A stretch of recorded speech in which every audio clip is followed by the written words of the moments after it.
There's a business case behind well-being, connection, and change, and that is that happy, well-rounded, engaged employees are creative and productive employees. Place design has an impact on human behavior, regardless of whether that impact is intentional. It can either help or be a hindrance to our objectives. And I think we can build that much more engaging environment that just feels better. We don't have to wait.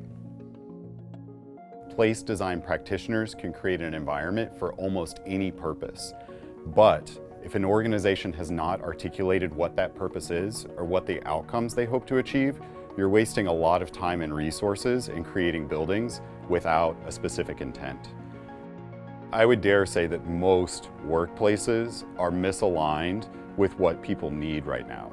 The traditional values of the workplace have all been centered around efficiency, quality assurance, that manifested in large open office spaces with just row after row of uniform desks that were all the same. Expecting all activity to play out in a uniform environment just doesn't make sense. We should be focusing on asking the right questions. The first question, what are the outcomes that we seek to achieve as an organization, and are we aligned across the organization? By the way, return to office is not a good answer to that question. It should be something like, we have a new strategy we want to implement, or we've got to double down and make sure that we're implementing at scale and flawlessly. These are the types of answers that we should focus on. Return to office is fine, but to do what?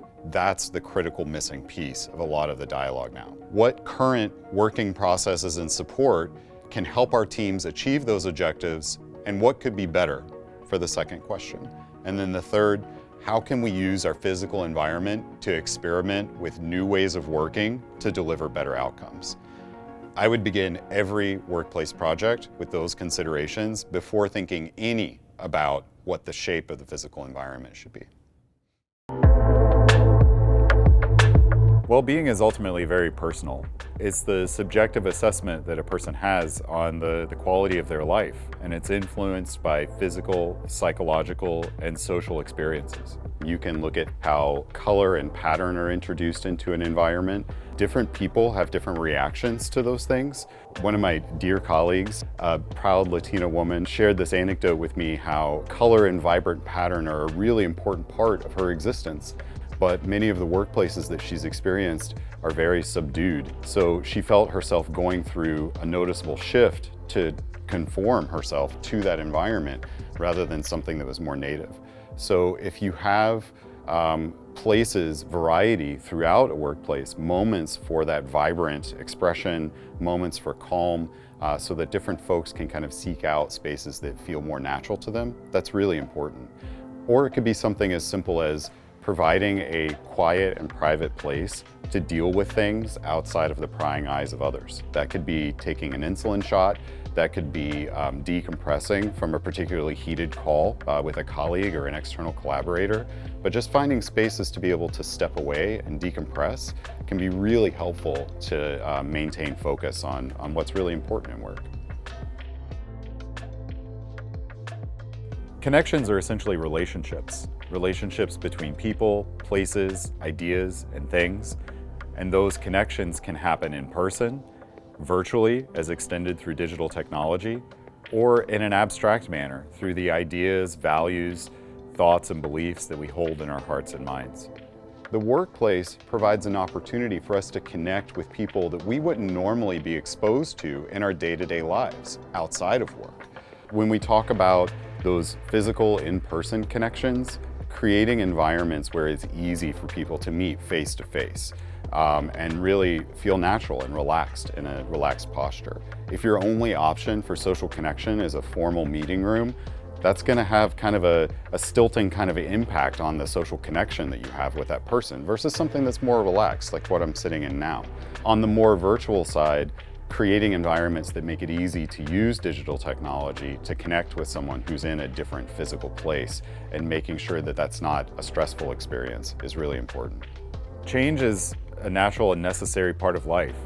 We need to be able to assess where we're changing from, so be able to measure the impact. And so this is where we start to get into this notion of outcomes that we hope to seek. If we don't have a starting benchmark to assess, then how are we going to know that we've met a goal that we've wanted to stretch towards? Triggers for change can come from anywhere. Sometimes they come from within an organization, other times they're external factors. In the most ideal sense, I would hope that they're coming from someone having an insight about an idea on how things could be done differently to achieve better results. But there are also more negative external factors. So this really emphasizes how important it is for organizations to be able to pivot at a moment's notice. And so this is a completely different way of thinking about creating and maintaining and evolving a workplace over time that really underscores those themes of well-being, not only at the individual level, but also at the collective level, connection between us and the organization and our objectives, and the constant state of change that we really need to become comfortable with to be successful in this modern life.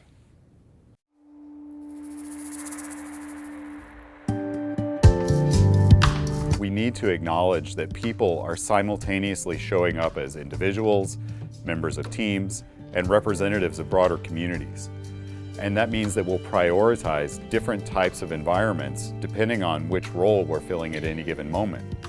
If I'm focused on that individual dynamic, I may be seeking out spaces that are for productive focus to get things done, or spaces for respite, reflection, to disconnect and recharge.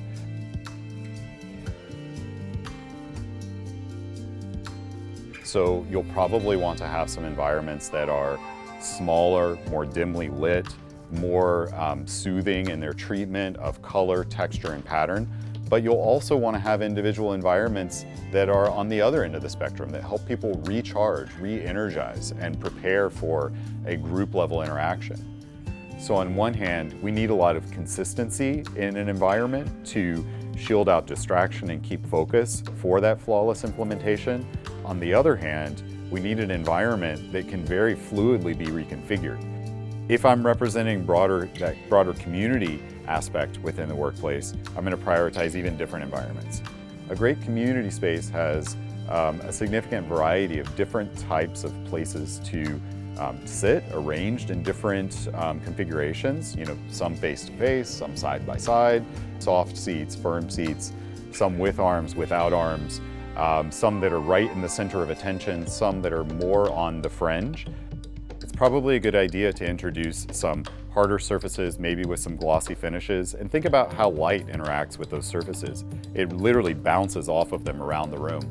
Your eye's going to do the same thing. If you're wanting to encourage connection with other people, you want the eye to travel, to move around, see what's out there, connect with other things. Sometimes you need to bring representatives from different teams together for a very specific and targeted purpose. And so those environments are configured differently as well. These are more akin to a conventional kind of training room type setup where there's more of a speaker and audience setup. So it's still a community dynamic, but it's very different than encouraging people to connect socially. This type of space can really serve lots of different purposes. So it gives us this ability to cycle between different modes of engagement in a very intuitive and natural way. At MillerKnoll, we've addressed this by really digging deep into our knowledge of place design. We start with deep research into human behavior and its relationship with the built environment. We use that research to inform the things that we make, the things that people need in order to be successful. We are going to ask questions like, what is your purpose as an organization? How do you deliver on your outcomes? We're going to ask questions about your individual people. How are they showing up in your place? What is their experience like outside of your office? That's critically important to understand if you're going to provide effective support within your proper workplace. Whatever the answer to those questions are, the environment can be configured to support that broad range of needs. This is all about increasing the awareness of the impact of the physical place on our behavior and on our expectations, and treating the place as a tool that we use for work, as opposed to a container for work. The net result is a place that has a lot of variety, intentional variety, that is combined together in a very specific way. You can make positive impact through almost any intervention in the physical environment. The workplace of the future will not be a singular place. It'll be a living, organic network of environments that actively responds to the world around us. It'll be more inclusive, more vibrant, and more differentiated than what we're used to seeing. That is a completely different world than that sea of workstations, row after row after row of similar desks, and environments that are much more engaging, stimulating, that I can see a reflection of myself and a reflection of my coworkers, learn about their experiences, try new things. It's just a much more engaging environment that just feels better. And I think we can build that. We don't have to wait.